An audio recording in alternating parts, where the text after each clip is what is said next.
नमस्कार, मैं हूं आपके साथ नेहा शर्मा और आप देख रहे हैं हमारा विशेष कार्यक्रम आध्यात्मिक ज्ञान चर्चा।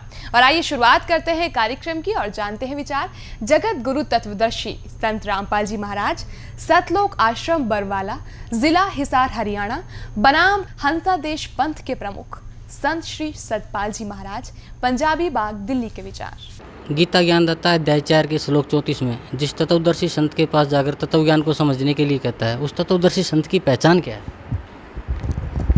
तत्वदर्शी महापुरुष जो श्रोत्रिय ब्रह्मनिष्ठ हो, उनकी पहचान ये है कि जैसे आपने देखा होगा सूर्य है और आप कहें जी सूर्य की क्या पहचान है, तो सूर्य जब चमकेगा तो सारे संसार को दिखेगा। जो ज्ञान की चर्चा करते हैं वो तत्वदर्शी जो महापुरुष होते हैं, तत्व को जानते हैं, वो तत्व की ही बात करेंगे, वो और दाएं बाएं की बात नहीं करेंगे। जो तत्व की बात करेंगे और आपको तत्व को लखाएंगे। तो श्रोत्रिय ब्रह्मनिष्ठ महापुरुष जो होते हैं वो शास्त्रों के आधार पर, शास्त्रों द्वारा प्रमाणित, और वो तत्व दर्शन कराएंगे ताकि आपको उसका अनुभव हो। जैसे मैं आपके मुंह में, मैं आपको चीनी के बारे में बहुत कुछ कहता रहूं, पर आपको मिठास का अनुभव नहीं होगा। पर जब आपकी जिह्वा पर जब चीनी रखी जाएगी तो आपको मिठास का अनुभव हो जाएगा, फिर मुझे कहने की ज़रूरत नहीं है। ऐसे ही तत्वदर्शी महापुरुष जो होते हैं, जब उस शब्द का ज्ञान कराते हैं, उस तत्व का दर्शन कराते हैं, तो फिर कहने की ज़रूरत नहीं होती। तभी कहा गया है, कहा सुनी की है नहीं, देखा देखी बात, दुल्हा दुल्हन मिल पड़े फीकी पड़ी बारात। तो संसार की बारात फीकी हो जाती है और आत्मा परमात्मा का योग स्थापित हो जाता है। जो दीक्षा आप देते हैं वो आपको अपने गुरु से मिली है या खुद से आप दीक्षा देते हैं अपने भक्तों को? हमारे सदगुरु से मिली, हमारी गुरु परंपरा में, संत परंपरा में गुरु से मिली। महाराज जी, जब पूजा की विधि बताते हैं, श्रीमद् भागवत गीता में ये वर्णित है, ये चीज़ क्या? ये मैंने इसलिए आपको श्रोत्रिय ब्रह्मनिष्ठ कहा कि शास्त्रों के आधार पर, जो शास्त्रों में लिखा है उसके आधार पर सद्गुरु ज्ञान देते हैं, शास्त्रों द्वारा प्रतिपादित, इसलिए उनको श्रोत्रिय ब्रह्मनिष्ठ कहते हैं। अभी आपने सुने हंसादेश पंथ के प्रमुख संत श्री सतपाल जी महाराज, पंजाबी बाग, दिल्ली के विचार। और आइए अब जानते हैं जगत गुरु तत्वदर्शी संत रामपाल जी महाराज, सतलोक आश्रम बरवाला, जिला हिसार हरियाणा के विचार। श्री सतपाल जी महाराज जी से प्रश्न किया गया कि तत्वदर्शी संत की क्या पहचान है। ये स्वीकार करते हैं कि तत्वदर्शी संत वो होगा जो सद्ग्रंथों के अनुसार ज्ञान देगा और भक्ति विधि बताएगा। अब सद्ग्रंथों में कौन सी विधि है और कौन सा ज्ञान है जिससे श्री सतपाल जी और श्री हंस जी महाराज जो इनके पूज्य गुरुदेव जी थे, और श्री प्रेम रावत जी जो अमेरिका के अंदर अधिकतर रहते हैं, जो इनके छोटे भाई हैं, ये शास्त्र विधि त्याग कर मनमाना आचरण कर रहे हैं और शास्त्र विरुद्ध ज्ञान दे रहे हैं। श्री ये कौन सा मंत्र देते? हंस मंत्र देते। हंस मंत्र श्रीमद् भगवत गीता में कहीं पर वर्णित नहीं है, वेदों में कहीं पर वर्णित नहीं है कि ये इस नाम से जीव का मोक्ष होगा। और देखिएगा श्रीमद् भगवत गीता हमें कौन सा मंत्र जाप करने को कहते हैं और ये कौन सा जाप कराते रहे इनके पूज्य गुरुदेव जी, इन्हीं के पुस्तकों से देखिएगा। ये बिल्कुल सही है कि तत्वदर्शी संत जो होगा वो शास्त्रों के अनुकूल ही साधना बताएगा, क्योंकि हमारे सद्ग्रंथ एक भक्ति मार्ग का सिलेबस है, पाठ्यक्रम है। और गुरु कौन होते हैं? ये टीचर हैं, आध्यात्मिक गुरु हैं, आध्यात्मिक टीचर हैं, स्पिरिचुअल टीचर हैं। और टीचर का कर्तव्य होता है कि वो अपने स्टूडेंट्स को अकॉर्डिंग टू द सिलेबस पढ़ावे। तो सही है। इस दास ने इन सभी पंथों को खूब खंगाल कर देखा, खूब टटोला इनकी भक्ति और इनके ज्ञान को। आज तक दास ने जिनके भी इतिहास पढ़े हैं, इनकी अनुभव पढ़े हैं, किसी का भी ज्ञान और किसी की भी साधना सद्ग्रंथों के अनुकूल नहीं है। इससे सिद्ध है कि ये टीचर नहीं है, इनका मार्ग, इनका पंथ ठीक नहीं है। इन्होंने सद्ग्रंथों का आधार मानकर सद्ग्रंथों के विपरीत ज्ञान बताया है। तो अब पुण्यात्माओं से मुझ दास का निवेदन है कि आप जी सभी कुमार्ग पर जा रहे हो और आप जी को चाहिए कि आप इस दास के वचनों पर पुनर्विचार करें, मुझ दास के इस प्रयत्न को आलोचना ना समझे। ये एक महापरोपकार का कार्य है जो कभी किसी युग में ही ऐसा कोई संत आता है जो सच्ची कहता है। 600 वर्ष पहले परमेश्वर स्वयं आए थे कबीर जी काशी बनारस में। उन्होंने ये सच्चा ज्ञान हमारे हित में कहा था, लेकिन इन नकली गुरुओं ने, संतों ने, आचार्यों और शंकराचार्यों ने उस यथार्थ ज्ञान को हम तक आने नहीं दिया और परमेश्वर कबीर जी का बहुत विरोध करा दिया, उनको बहुत यातनाएं दी, परंतु वो परमात्मा थे। वो किसी भी उनके प्रयत्न से मारे नहीं गए, बहुत जुल्म किए उन्होंने। और परमात्मा कबीर जी कहा करते थे कि ये सभी संत और ये आचार्य और शंकराचार्य तुम्हें मिसगाइड किए हुए हैं, ये शास्त्रों को नहीं जानते।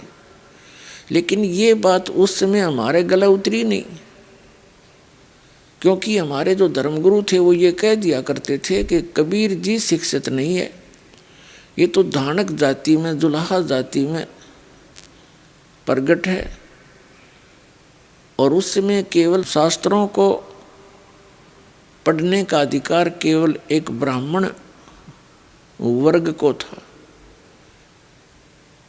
और सभी सद्ग्रंथ संस्कृत भाषा में लिपिबद्ध थे।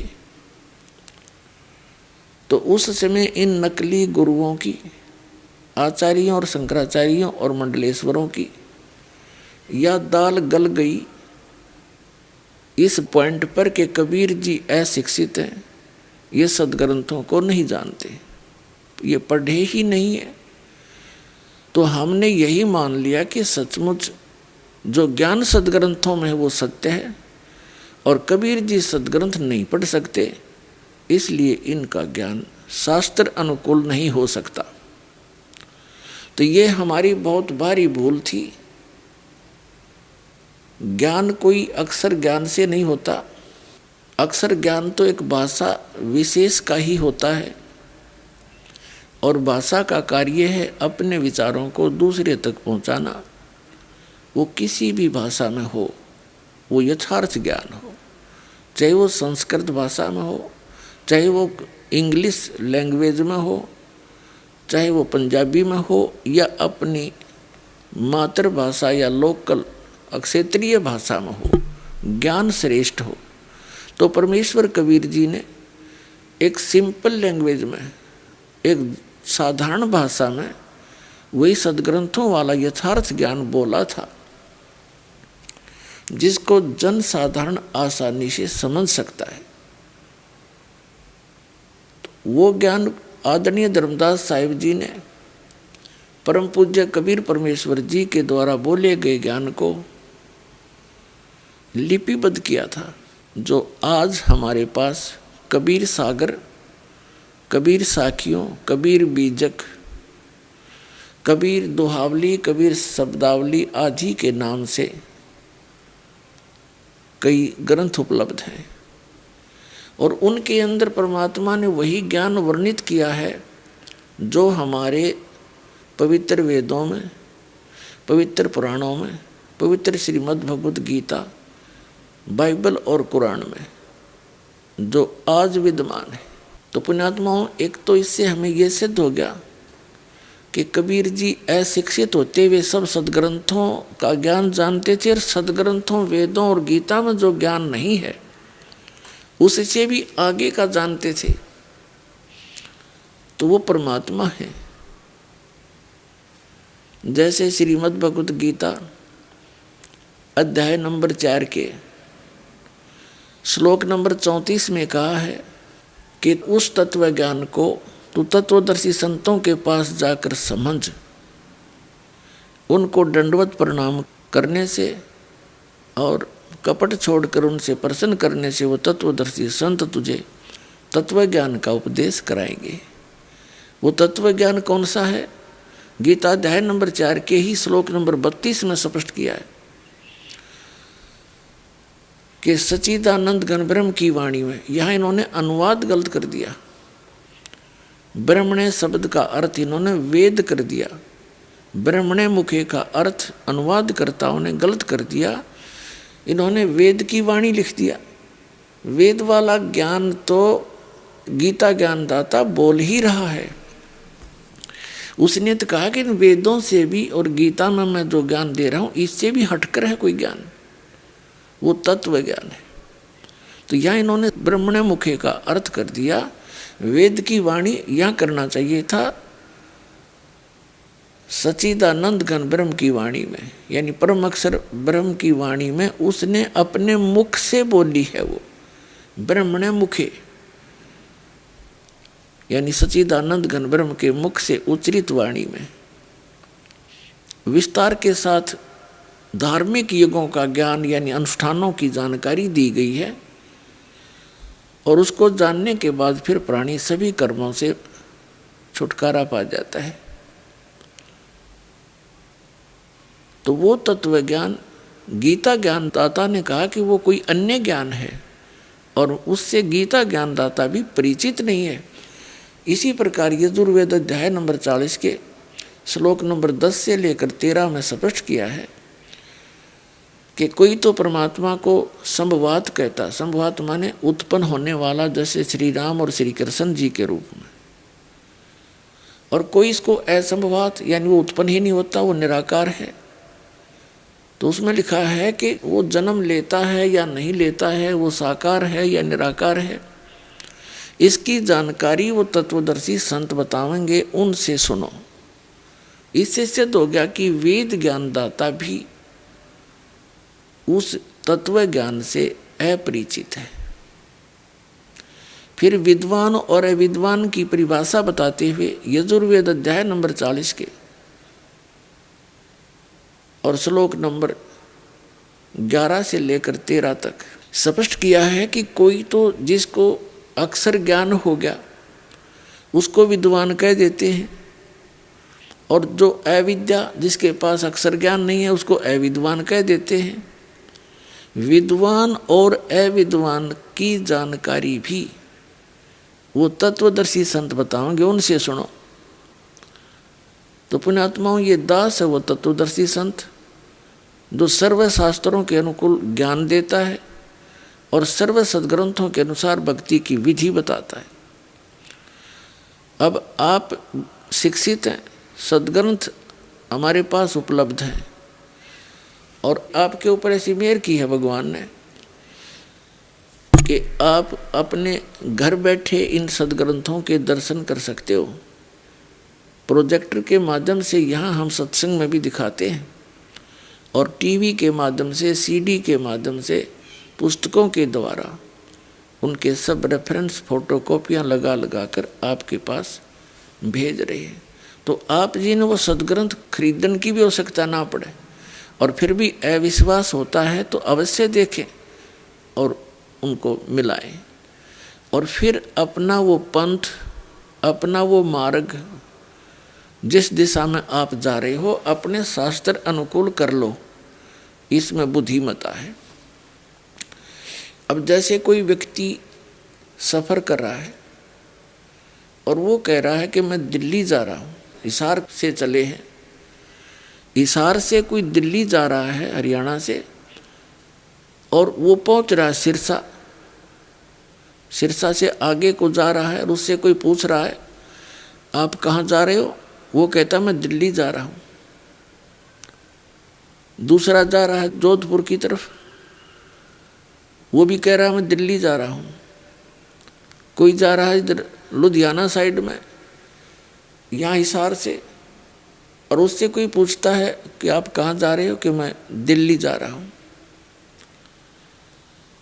तो पुण्यात्माओं, उन यात्रियों को कोई ये कह दे कि आपका मार्ग ठीक नहीं है, आपकी दिशा ठीक नहीं है, आप गलत जा रहे हो, तो क्या करना चाहिए उनको? उनको तुरंत रुक जाना चाहिए उसी स्थान पर और उसका खूब निरीक्षण करे 1 2 4 10 से खूब पूछे और फिर आगे सफ़र करे। और किसी जैसे एक समस्या और आ गई है कि हम ऐसे मार्गदर्शकों के फंस गए, सब वही गलत दिशा ही बता रहे हैं, गलत दिशा को सही बता रहे। तो उसके लिए जैसे एक व्यक्ति कह रहा है कि मार्ग ठीक नहीं है और 10 कह रहे हैं कि नहीं ये सही जा रहा है, तो उस यात्री को ये विश्वास हो जाएगा उन 10 के झूठ पर, क्योंकि उनकी मात्रा अधिक है। और दूसरा अकेला एक ये कह रहा है कि नहीं आप गलत जा रहे हो, तो उससे ये तो पूछे कि आप गलत क्यों बता रहे हो, ये सभी कह रहे हैं मैं ठीक जा रहा हूँ। उसका प्रमाण मांगे उससे, और वो हितैषी है तो आपको प्रमाण भी देगा। अब जैसे मैप है, मानचित्र, वो व्यक्ति यदि आपको मानचित्र सिद्ध कर देता है कि आप यहाँ खड़े हैं और दिल्ली ये है और आप हिसार से चले हो, हिसार यहाँ पर है और आप जा रहे हो इधर लुधियाना, ये आगे लुधियाना देखो, ये आपके रोड पर लुधियाना लिखा है और आप यहाँ खड़े हो, आप आए हिसार से हो, हिसार से दिल्ली इधर है, तो फिर वो 10 के 10 झूठे सिद्ध हो जाने चाहिए, उनको त्याग देना चाहिए कि झूठ बोल रहे हैं और फिर अपनी दिशा ठीक करके आ जाना चाहिए। फिर दूसरी समस्या ये आती है श्रद्धालुओं के सामने कि हमने 10 वर्ष हो गए उपदेश ले रखा है उनसे, हमने 20 वर्ष हो गए, हम वापस इधर कैसे आए, आपके यहाँ कैसे नाम लें जो सच्ची साधना बताता है, हमारे उस इतने समय का क्या होगा, वो तो व्यर्थ हो गया। अब जैसे हिसार से कोई यात्री चला अपनी मोटर गाड़ी में और वो पहुंच गया सिरसा, जाना था दिल्ली, तो वो 90 किलोमीटर गलत चला गया और वहाँ उसको कोई बताता है कि आप गलत आ गए हो। अब ऐसा कोई मूर्ख नहीं होगा ये कहे कि मेरे इस 90 किलोमीटर में चल पड़ा, इसका क्या होगा, अब कैसे वापस जाऊं। ये बुद्धिमान व्यक्ति ये बात नहीं कर सकता, कति बालक कर सकता है जिसको कोई भी ज्ञान नहीं उस मार्ग का, तो उसका वो अपने आप समझ जाएगा कि सचमुच गलत आ गया और तुरंत मुड़ जाएगा, वापस आना ही पड़ेगा, तभी मंजिल पर जा सकता है। अगर उस 90 किलोमीटर को देखता रहा और वापस नहीं आया तो वहीं बैठा रहेगा, मंजिल तक नहीं पहुंच सकता। तो ऐसी दशा आज वर्तमान में दास देख रहा है उन श्रद्धालुओं की जो इन नकली पंथों में फंसे पड़े हैं, इन नकली संतों के पास फंसे पड़े, 2-2 3-3 पीढ़ी बर्बाद होगी। अब उनको सही दिशा बताई जाती है और मैप दिखाए जाते हैं, मैप हमारे सदग्रंथ हैं, इनमें प्रमाण दिखाए जाते हैं कि आप गलत दिशा पर जा रहे हो, तो उनको विश्वास नहीं हो रहा और उनकी झूठों पर, निराधार बातों पर बिल्कुल विश्वास किए बैठे हैं, समर्पित हैं, क्योंकि वहाँ जितना भी उनका ग्रुप बन गया है, कोई भी इन पंथों का जो दास ने नाम लिया है, जैसे राधा स्वामी पंथ, जय गुरुदेव पंथ, ये निरंकारी पंथ, हंसा देश वालों का पंथ, ये बाल योगेश्वर जी और ये बाल भगवान के हैं श्री सतपाल जी, हंसराज जी इनके पिताजी थे, इनका पंथ, और निरंकारी पंथ, ब्रह्मा कुमारी पंथ, ये जितने भी संत हैं, इनके लाखों की संख्या में अनुयायी, करोड़ों की संख्या में, और वो आपस में ही डिस्कस करते हैं और अपने ही गुरु से पूछते हैं, वो तो पहले दिग्भ्रष्ट है और वो सभी आपका ग्रुप दिग्भ्रष्ट है, उन्हीं से पूछकर आप कैसे सही दिशा पकड़ सकते हो।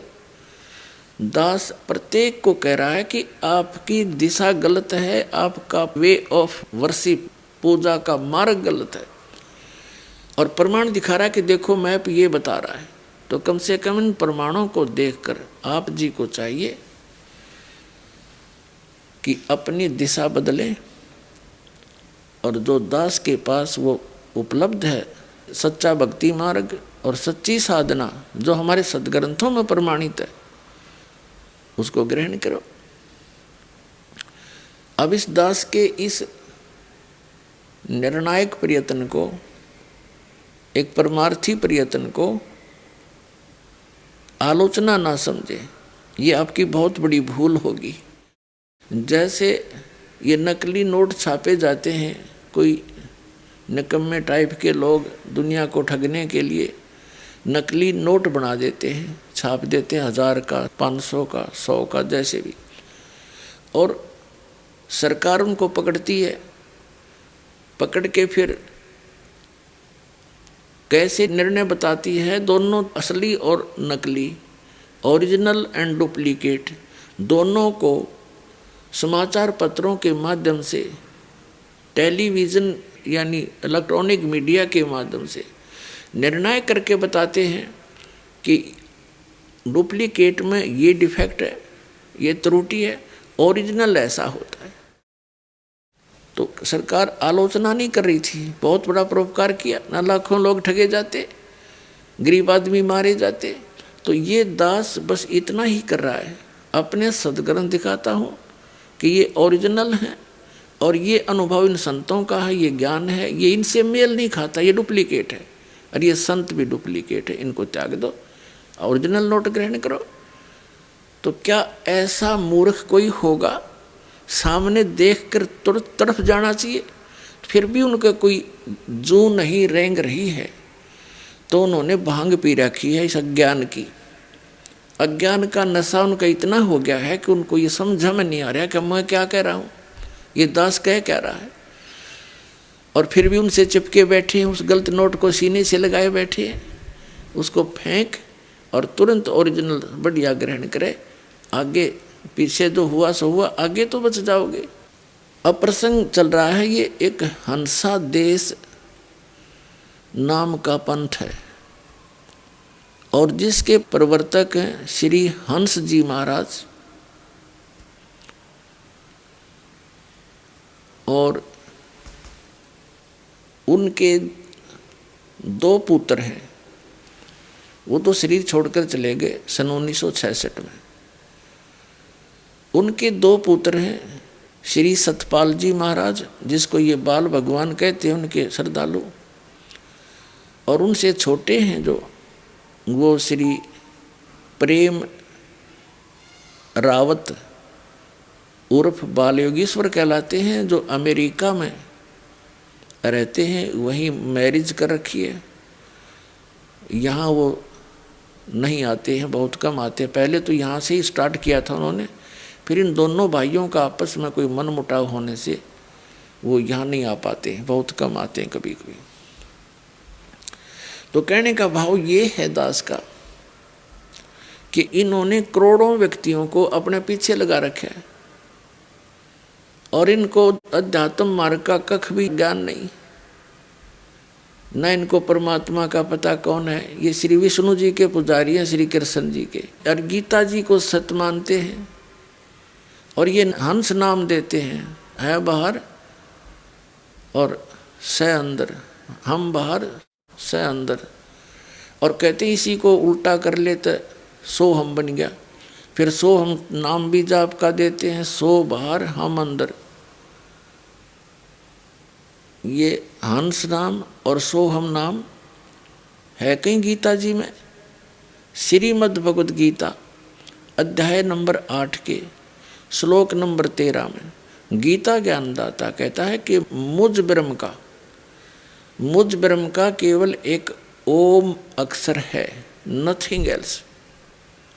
और इस ओम नाम का जाप करते हुए जो शरीर त्याग कर जाता है, अंतिम सांस तक इसका सेवन करता है, तो वो ओम से मिलने वाली परम गति को प्राप्त होता है। और ये हंस नाम देते है इनका कोई विधान, फिर है इनका शास्त्र अनुकूल ज्ञान।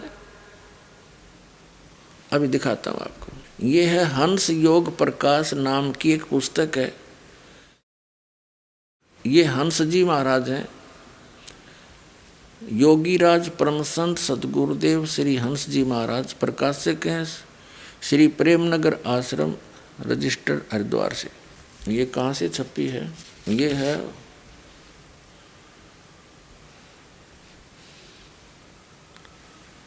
प्रकाशक हैं श्री प्रेम नगर आश्रम, जवाहरलालपुर रोड, हरिद्वार से। ये छापी किसने है? मुद्रक हैं Rajeshwari photo setters private limited, 2/5, Punjabi Bagh, New Delhi. इतने ये देखिएगा 2 शब्द, श्री श्री 108 श्री सदगुरुदेव परम संत योगी राज श्री हंस जी महाराज आनंद कंद सच्चिदानंद भगवान के श्री कर कमलों द्वारा इस ग्रंथ की रचना हुई है। यह ग्रंथ विक्रमी संवत ये है 1988 1989 यानी सन 1931-1932 में लिखा गया, और संवत 1991 यानी सन 1934 में ये छप कर तैयार हुआ। अब देख लो 1934 से और आज 2012 तक 66 वर्ष तो वो हो गए, और 12 ये 78 वर्ष हो गए। 78 वर्ष हो गए ये ज्ञान चलते और ये पढ़ते आ रहे हैं। ये क्या साधना बताते हैं देखिएगा इसके। अब इस पुस्तक के 212 पृष्ठ पर आपको ले चलते हैं, देखिएगा 212 पृष्ठ पे हंस योग प्रकाश है, 212 पृष्ठ पे। हंस नाम का प्राण है, श्वास अंदर जाता है तो श्वास के साथ स्वतः ही स की ध्वनि होती है, और श्वास के बाहर आने पर हम की ध्वनि होती है। हम और स मिलकर हंस शब्द बनता है। उल्टा होने से यही हंस शब्द सो हम बन जाता है। कोई बात हुई या बताओ?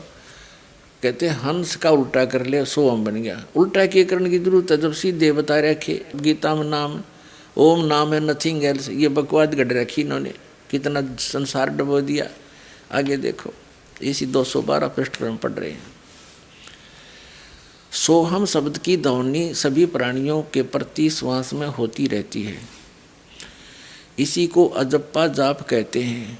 इसका मानसिक ध्यान करने में मन शीघ्र ही शांत एवं एकाग्र हो जाता है और सहज समाधि लग जाती है। इसी को परमण योग या ओंकार मंत्र कहते हैं। ये खाक है। ये ओंकार मंत्र कैसे हुआ? ओंकार मंत्र तो ओम है। किसी सदग्रंथ में देख लो, ये हंस को ओंकार थोड़ा का है, ये निरी झूठ बोल रही है। ओंकार का अर्थ है सर्वव्यापक, सर्वाधार, सर्वनियंता और सर्व पालन पोषण करने वाला। हंस नाम ही सब में व्यापक है। इससे सब प्राणी जिंदगी को प्राप्त रहते हैं, इसलिए यही सबका आधार है। इसी के अंदर होने से हम लोग मिलकर बैठते हैं। सबका नियंत्रण करने वाला भी यही है। श्वास के साथ सहकार और हंकार का श्रवण करने से प्राण उपासना होने लगती है और इसी को आत्मचिंतन कहते हैं। हंस सब का मूल कारण है। प्राणी मरने पर भी यह कहने में आता है कि हंस उड़ गया। अब इनकी अकल देखो पुण्यात्मा। ये कहते हैं कि जब जीव मर जाता है, शरीर छूटा है, तो यूँ कहते हैं कि हंस उड़ गया। हंस तो जीव, फिर जीव उड़ गया और जीव का जीव जाप करे। धिक्कार है तुम्हारी साधना को। अपने आप क्या बता रहे हैं? इन्हों कहे हैं हंस उड़ गया। हंस में जीव गया और जीव का ये जाप करो, यानी हंस हंस जीव जीव जीव। ये कोई मंत्र है? चाहे इसने सांस से कर लो, चाहे 2 भाग कर लो इसका। जब कोई शास्त्र में सदग्रंथ पर प्रमाण नहीं, सदग्रंथ है वेद और गीता। ये भक्ति के मार्ग के और परम पिता परमात्मा के द्वारा अपने मुख कमल से बोला वो सच्चिदानंद घन ब्रह्म की वाणी, कबीर वाणी, ये प्रमाणित सदग्रंथ हैं। और जैसे पुराण है, ये पुराण गॉड गिवन नहीं है। वेद और गीता गॉड गिवन ज्ञान है।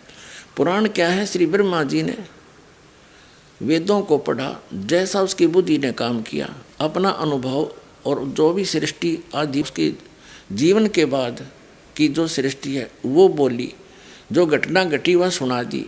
उससे अन्य ऋषियों ने सुना, उनसे अन्य ने सुना, उनसे अन्य ने सुना, और लास्ट में जिसने वो ज्ञान सुनाया बोला, उसके नाम से पुराण बना दी। कोई विष्णु जी का उपासक था, उसने विष्णु पुराण बना दी। कोई शिव का उपासक था, उसने शिव पुराण बना दी। जो देवी का उपासक था, उसने देवी पुराण बना दी। उनके वक्ता अलग अलग हैं। और ज्ञान ये ब्रह्मा जी के द्वारा दिया, तो ब्रह्मा जी से प्राप्त जैसा उसका अनुभव का ज्ञान था, स्वयं लेखक प्रवक्ता का अपना ज्ञान वो मिला करके 18 पुराण बना दिए। यदि इन पुराणों का ज्ञान वेद और गीता से नहीं मिलता तो यूजलेस है।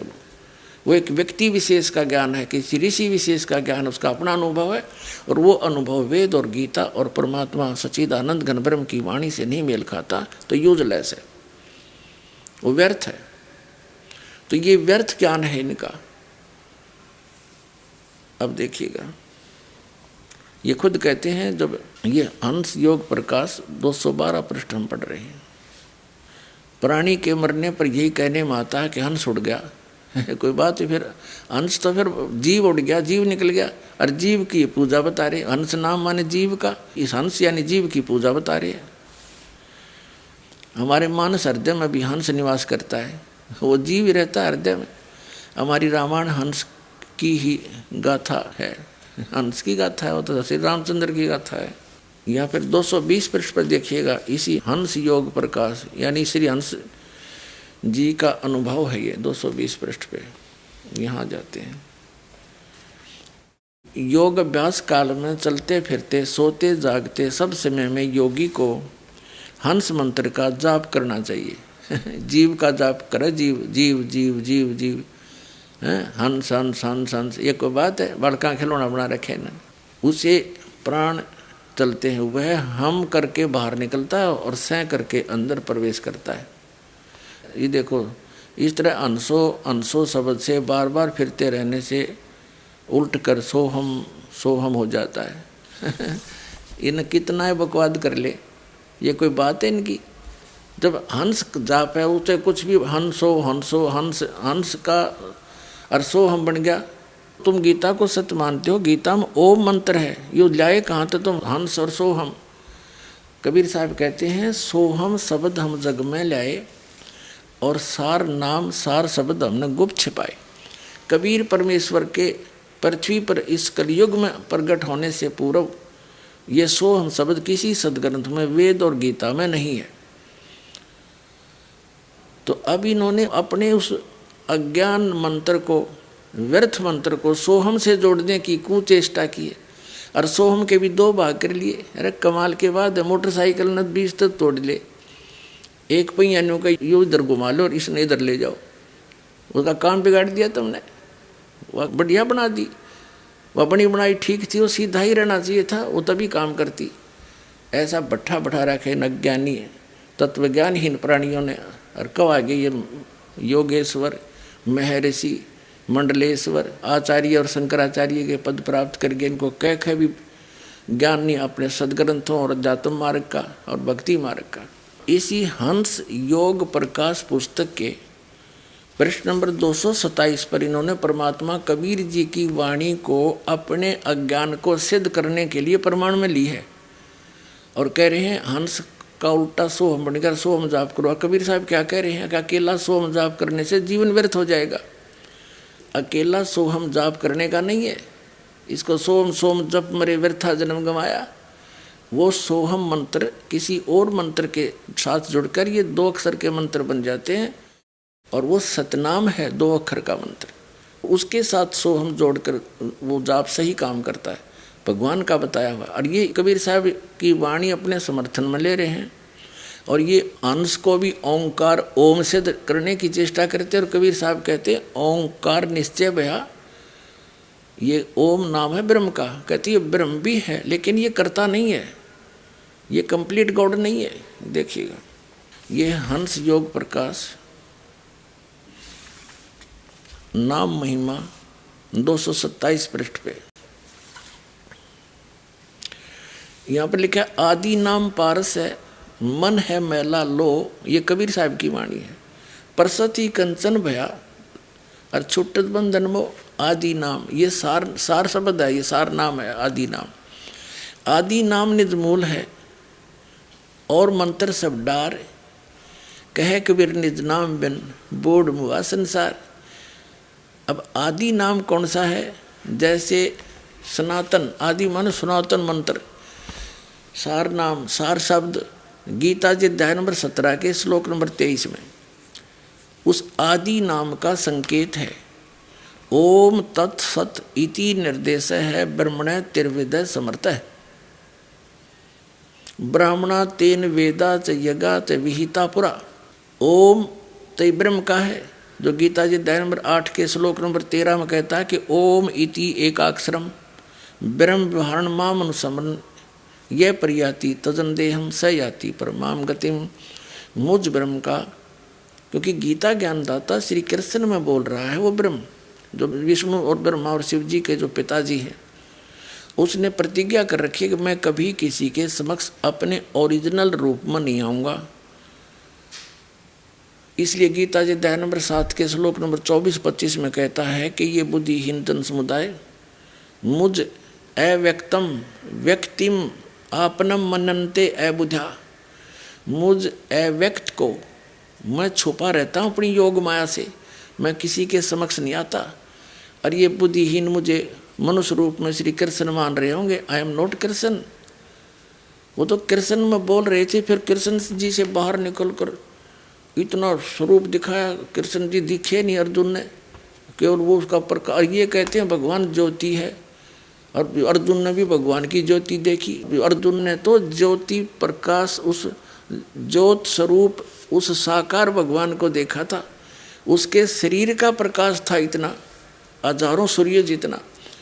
उन ज्योति ज्योति थोड़ी देखी तो सारा कुछ देखा, उसे हाथों में देखा, आपके मुंह में ये सब जा रहे हैं, 1000 हाथ थे उनके, अन्यों के।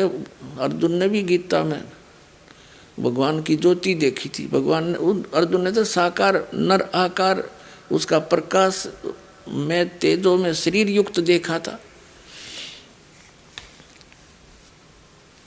तो ये कहता है कि मैं कभी किसी के समक्ष नहीं आता।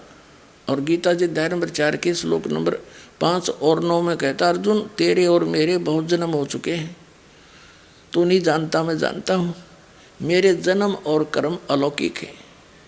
इसके कर्म अलौकिक कैसे हैं कि किसी के सामने नहीं आता। श्री कृष्ण में प्रवेश करके गीता का ज्ञान बोल दिया और ये महाभारत अनर्थ करवा दिया। श्री कृष्ण जी नहीं चाहते थे युद्ध, वो तो इतने नेक व्यक्ति थे, सतोगुणी युक्त थे। सतोगुण युक्त थे, उन्होंने तो यहाँ तक कह दिया था कि मैं हथियार नहीं उठाऊँगा, एक तरफ मेरी सेना होगी, एक तरफ मैं होऊंगा, और मैं हथियार भी नहीं उठाऊँगा, ऐसा जुल्म मैं नहीं करूँगा। बेमतलब लड़ रही हो तुम। 2-3 बार शांति दूत बनकर गए उनको समझाने के लिए। आइए अब हम उन श्रद्धालुओं के अनुभव जानते हैं जो जगत गुरु तत्वदर्शी संत रामपाल जी महाराज जी से दीक्षा प्राप्त कर चुके हैं तथा उनके द्वारा बताए गए भक्ति मार्ग पर चल रहे हैं। नमस्कार सर। सत साहिब। क्या शुभ नाम है जी आपका? मेरा नाम सुधीर दास। सुधीर दास जी, कहाँ से आए हैं आप? मैं ग्राम झिंदुआ, तहसील बर्थना, जिला इटावा, उत्तर प्रदेश का रहने वाला हूँ। सर, परम संत सतगुरु रामपाल जी महाराज की शरण में आने से पहले आप कौन सी भक्ति करते थे? परम संत रामपाल जी महाराज की शरण में आने से पहले मैं श्रीमद् भागवत कथा किया करता था, और उस कथा को करके हम अपने आप को बहुत बड़ा विद्वान समझते थे और बहुत ही ये सोचा करते थे कि मैं जो कर रहा हूँ, हरि की भक्ति भी हो रही है और पेट का धंधा भी हो रहा है। लेकिन संत रामपाल जी महाराज की शरण में आने के बाद ये पता चला था कि मैं तो बहुत ही पाप इकट्ठा कर रहा हूँ।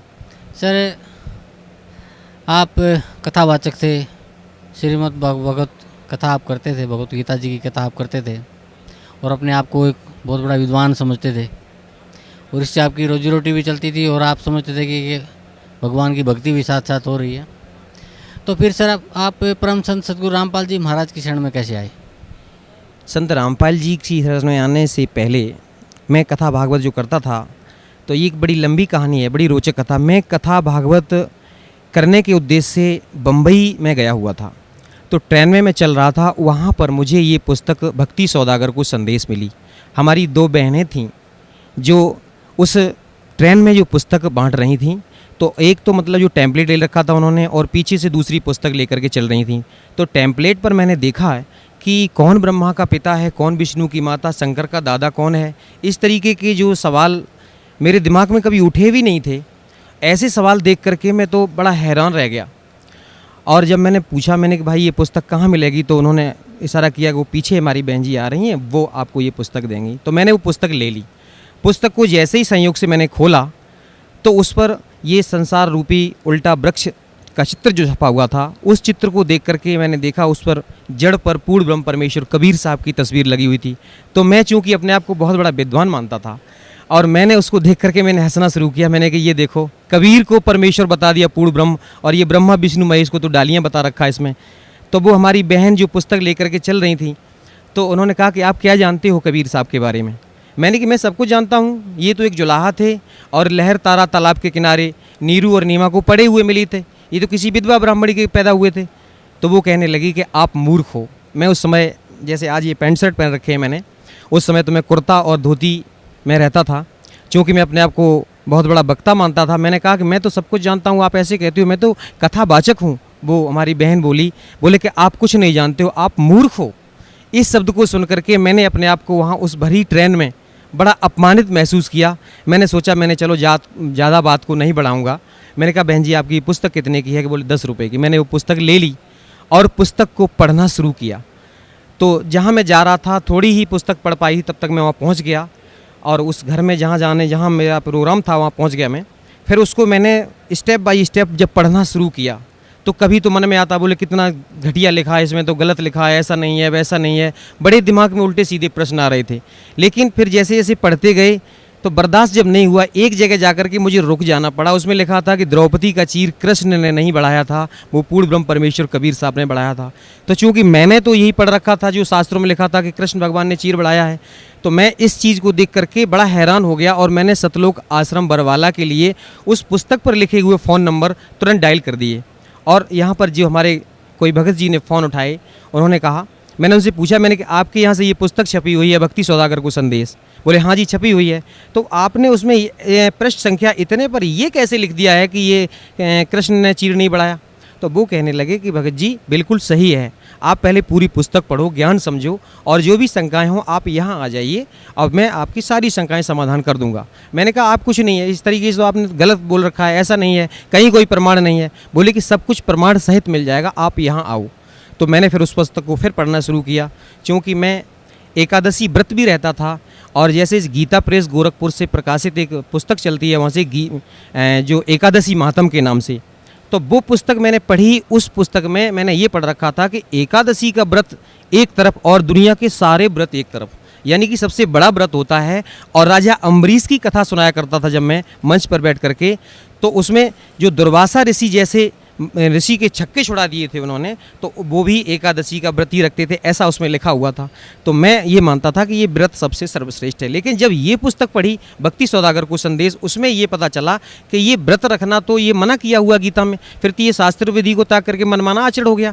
अब मेरी समझ में ये आने लगा कि वास्तव में सच्चाई तो कुछ है, लेकिन चूँकि मैं अपने आप को बहुत बड़ा विद्वान मानता था, इसलिए सेट नहीं कर पा रहा था अपने आप को। अब मैं बहुत दुखी हो गया, इतना दुखी उस संयोग से, उस समय एकादशी ही थी। उस दिन मैंने व्रत कर रखा था और अपनी जो भी दैनिक पूजा पाठ कर रखी थी जो थी वो करने के बाद में भोजन भी नहीं किया था, जल भी ग्रहण नहीं किया था।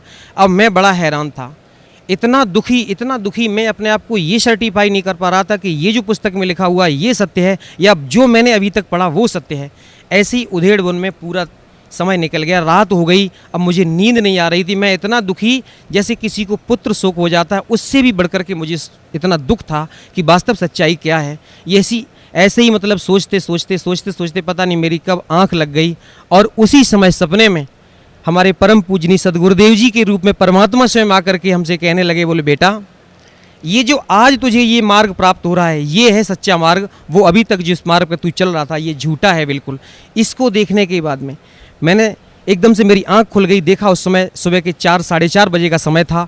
मैं चूंकि जानता था कि ये ब्रह्म मुहूर्त का समय है और मैंने निश्चय किया कि ये जो मार्ग अब प्राप्त हो रहा है, ये जो पता चला है ये सच्चा मार्ग है।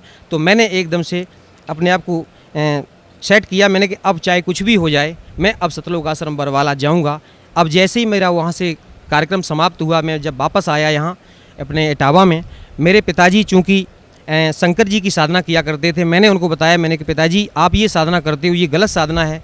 और मैंने हजारों बार गीता पढ़ डाली थी। जब गीता अध्याय 7 श्लोक नंबर 12 से लेकर के 15 तक पढ़ता था, उसमें लिखा हुआ है कि जो ब्रह्मा विष्णु महेश की साधना करने वालों को राक्षस स्वभाव के धारण किए हुए मनुष्यों में नीच कहा गया है। और लास्ट में लिखा हुआ कि मेरी भी साधना नहीं करते। तो यहाँ पर मेरी बुद्धि चकराया करती थी कि ऐसा क्यों लिखा है। सारा समाज तो कृष्ण भगवान की पूजा करता है और कृष्ण भगवान ही गीता का ज्ञान दे रहे हैं, और यहाँ पर लिखा हुआ कि मेरी साधना नहीं करते। और फिर जब गीता अध्याय 4 के श्लोक नंबर 34 में जब पहुँचता, उसमें लिखा हुआ कि उस ज्ञान को तू किसी तत्वदर्शी संत के पास जाकर के समझ। तो यहाँ मैं सोचा करता था कि वो तत्वदर्शी संत कौन होगा, कैसा होगा। मैं सत्य बता रहा हूँ भगत जी कि जब मैं कहीं मंच पर बैठ करके कथा कर रहा होता और मेरे सामने से कोई कथा सुनने के वाला कोई भी संत या महात्मा आया करता, तो मैं ये देखा करता था, मेरे दिमाग में एकदम से आती कि कहीं ये वो तत्वदर्शी संत तो नहीं है जो गीता जी का ज्ञान दे रहे हैं। ऐसे मतलब जो बताया कि उस ज्ञान को जाकर के, परमात्मा ज्ञान को उनसे जाकर के समझो। लेकिन पढ़ते रहते थे, समझ में कुछ नहीं आता था। कृष्ण भगवान को अपना इष्ट मानते थे। कई बार मैं कृष्ण भगवान के सामने बैठ करके रोया करता था कि हे परमात्मा, आप तो कुछ भी करते हो, कुछ भी कर सकते हो, आप तो सुख के दाता हो, लेकिन मुझे सुख नहीं मिला था। मेरे पिताजी जो शंकर जी की साधना करते थे, सारा जीवन उन्होंने बगैर नहाए धोए कभी जल भी ग्रहण नहीं करते थे, इतना मतलब भक्ति करते थे शंकर भगवान की। और उनके जीवन पर अगर हम थोड़ा सा प्रकाश डालना चाहेंगे कि उनके जीवन में कभी सुख नहीं मिला।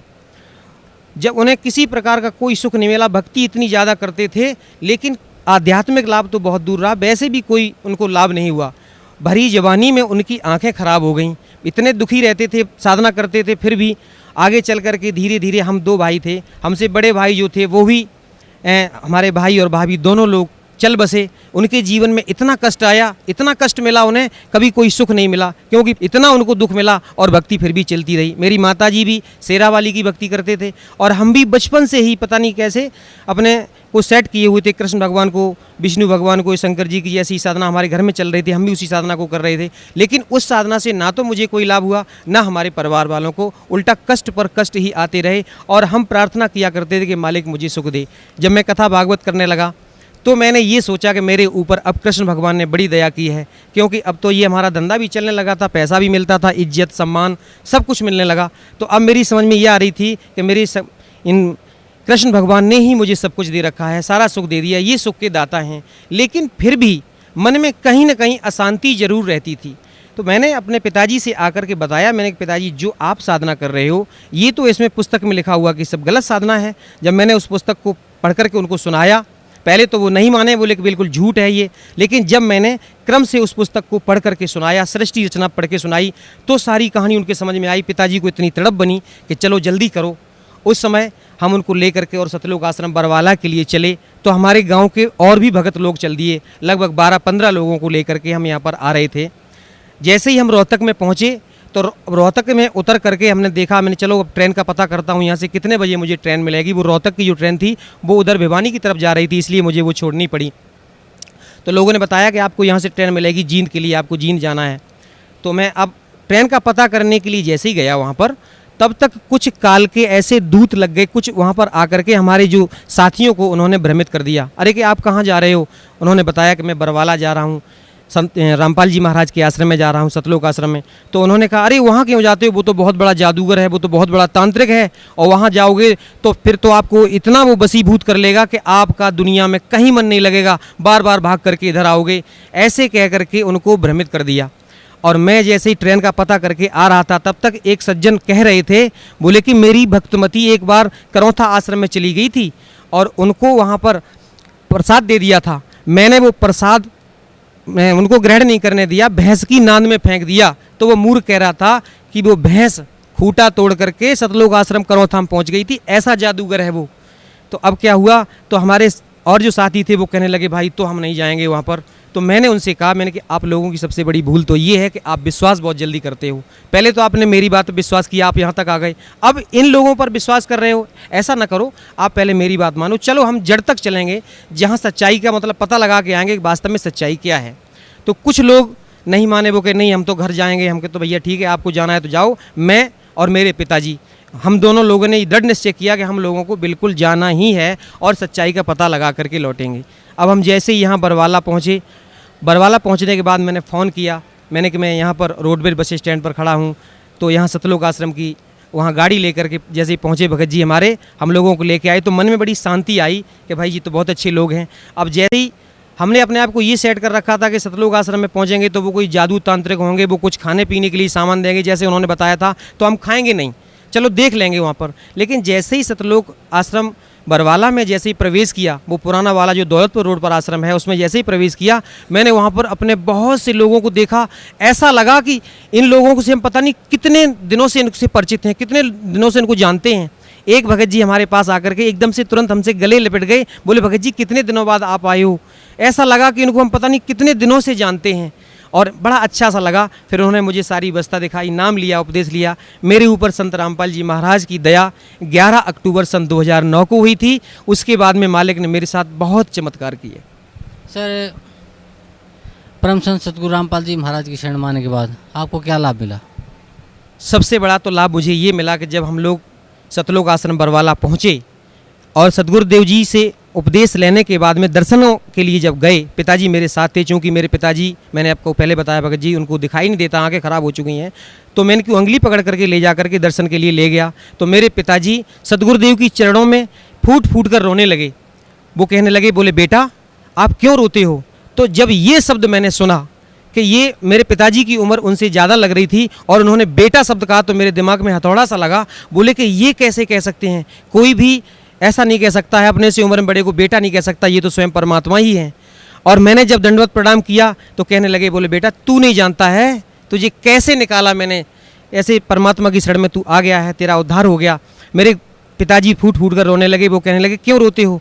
तो पिताजी ने कहा कि मेरी उम्र पूरी व्यर्थ चली गई। तो उन्होंने कहा, नहीं नहीं, मैंने आपकी 20 वर्ष की उम्र और बढ़ाई है। तो मैंने उस समय ये शब्द बड़ा अतिशयोक्ति माना, मैंने कि ऐसे गुरुजी ने कह दिया होगा, लेकिन ये सत्य था।